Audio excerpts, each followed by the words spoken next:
Hey everyone, John Henry here, slingshotfutures.com. Welcome to the Daily Futures Market Outlook for tomorrow's trading, tomorrow being the 22nd of the month.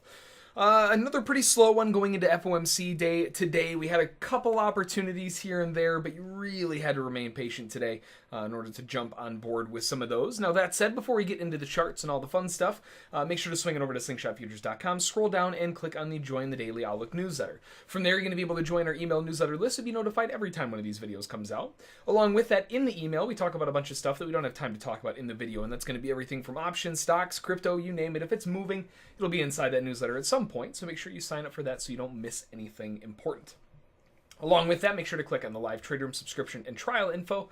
From there, you can sign up for a free 3-day trial in the live trade room. You can hang out with us for a couple days and see what we're all about. It's a great way to kind of get your feet a little bit wet, ask a couple questions. There's the closing bell, and just kind of see what everything is, what everything's about. So make sure to sign up for that if you haven't done so already.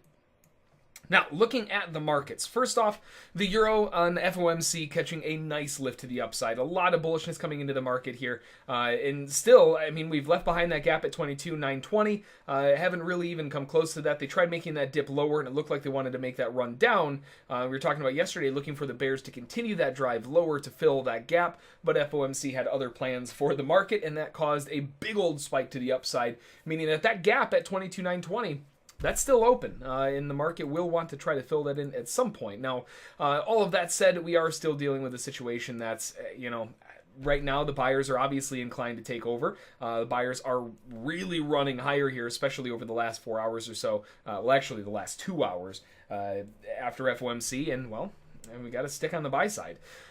Now, there are a couple caveats to that. Looking at the overall move in location, we have falling wedge resistance. We have falling wedge resistance, we have horizontal resistance, and horizontal resistance. So there is a lot of crap above us that the market is going to have to try to break through. And even though this does look very fundamentally strong to the upside, I have a really hard time wanting to buy into 4+ levels of resistance. It just makes life a lot harder.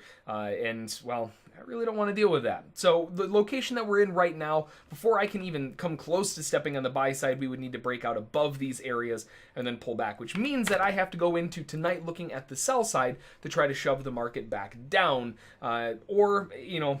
the more logical thing now, since this move up is on fundamentals, would be just to sit on hands and wait to see if we can get a little bit of extra information so that we can kind of see where the market wants us to go. Right now, it does look like the buyers are probably going to want to break through those highs, but again, I'm not a big fan of buying into huge levels of resistance, especially when they're all stacked up on top of one another, so I am going to be looking for the short side in the overnight session. Over on gold, we have a beautiful lift to the upside. Another one really, kind of finalized. It wasn't really driven by FOMC because it's been going up ever since we opened and started the day off. It hasn't stopped going higher. In fact, there's a lot of bullishness coming into the market, and all of the wedges and everything that were in the way from yesterday, those are now gone. We've completely blown those out of the water. They are in the dust. We've left them behind.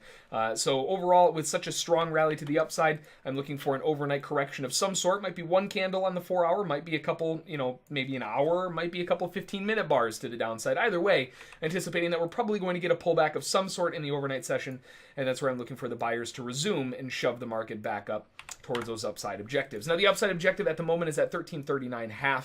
We do have another block of resistance at 41.4 and 42.5. So there's a lot of things above us that the market could kind of gravitate towards as it gets sucked into some of those areas of interest.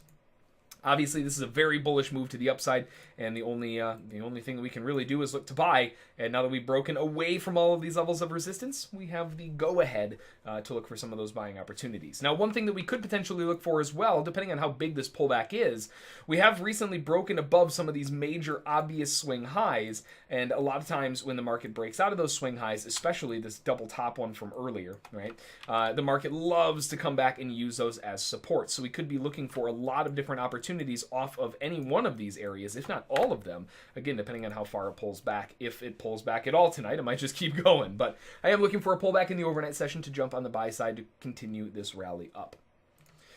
Over on crude oil, we have a good breakaway move to the upside. Very, very strong move, and really just kind of completely shutting down this bull channel that was looking a little bit exhausted up here, trying to get a pullback, and then the thing just took off. Now, again, like we were saying yesterday, it is inventory day. The API did come out at a -2 and some odd change million, and the inventories today were right in line with that. So it did end up being a very bullish number, where the crude oil inventory itself was forecasting a bearish number. The API was actually forecasting a bearish number as well. But the API number actual gave us some clues in terms of what to expect.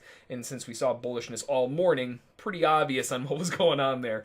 So buying pressure all morning. The inventories came out, further solidified that now that they fully knew 100% for a fact that the numbers were bullish. And we haven't really looked back. So very nice bullishness to the upside. Next area of interest is going to be coming into some of these other levels back here. You know, we had this big dive lower, and that kind of kicked that whole leg to the downside off. And we've got some strong kind of start points on those areas, especially back here where we had kind of the double or triple top.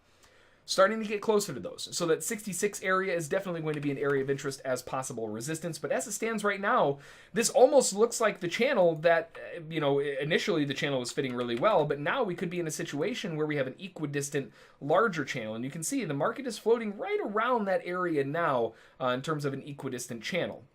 Of course, just kind of eyeballing it, but it looks like it's about right there. And as we get more information from the market, we'll be able to kind of pinpoint that level a little bit more. But for right now, it looks like that's going to be the next thing we have to keep our eyes on. And if we want to use anything, we could at least go back to this previous swing high and try to use that as an anchor point for that top of the channel. One way or another, though, we have a very strong bull leg to the upside, and I'm not looking to do anything but buy on any kind of pullback. Same thing as gold, looking for an overnight pullback that we can jump into to try to push the market back up. And then there's the S&P. Now, the S&P doing exactly what we wanted to see, catching that little pop-up to test resistance at 27.39.5 and turning right back down again. Even in the face of FOMC, it worked out beautifully. Off of that 39.5 all the way back down to a low print so far of 12.5. That's a pretty big drop. I mean, you're talking over 20 points off of that one level alone. Definitely pretty tough to be upset by that one. You had to wait a long time, though, and you had to trade into the FOMC if you were going to take it at all. So, you know, if it fits your plan, it fits your plan. If it doesn't, well, it's still nice to see them work out regardless. And as it stands right now, probably just widening the wedge out a little bit, looking for a rising wedge support, just slightly wider at the moment to see if we can catch some form of profit taking. I'm sure sellers who sold into this move, whether they're selling the horizontal support and resistance, whether they're selling the moving average, I mean, whether they're selling a 50%. I mean, you could be looking for a fib from high to low. It looks to be about a 61.8, actually. Those good old fib numbers. Trying to drive the market back down once again.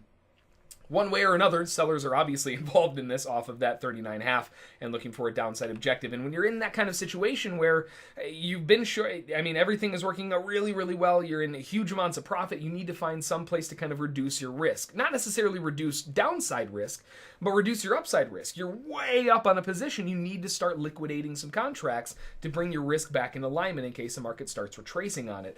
And, well, I think that's what a lot of traders are going to be looking to do, whether it's underneath these new lows, which is already hit, maybe even underneath a shallower low, or a rising wedge bottom. Either way, I think a lot of sellers are going to turn into short-term buyers on profit taking on a dip lower, which means that we're probably going to anticipate a small little bounce, and then from there, looking for continuation to the downside. I'm looking for a break below 26.99, see if we can get back down underneath some of these swing lows and drive lower. We might be able to make a run down to the lows of the channel, and that does also line up pretty well with that previous major swing low. So a couple things kind of stacking up together at around the 26.90 area. But in the overnight session, looking for a small bounce on profit taking from the sellers, and looking to continue that selling drive to the downside. So that's going to do it for the chart outlook. Now, when we're looking at the news for tomorrow, we do have a decent amount of things going on, but unfortunately, there isn't anything for the U.S. You know, we go from one day where we have a huge amount of news to no news at all. It seems to be really back and forth. So with that back and forth movement that we've got going on for the news at the moment, we have at 4:30 out of Germany, the manufacturing PMI for March forecasted at 59.8. At 5 o'clock, we have the German IFO Business Climate Index for March forecasted at 114.7. At 5:30 out of the UK, we have the retail sales month over month for February forecasted at 0.4%. At 8 o'clock, we have the Bank of England interest rate decision, which is going to be forecasted at 0.5%.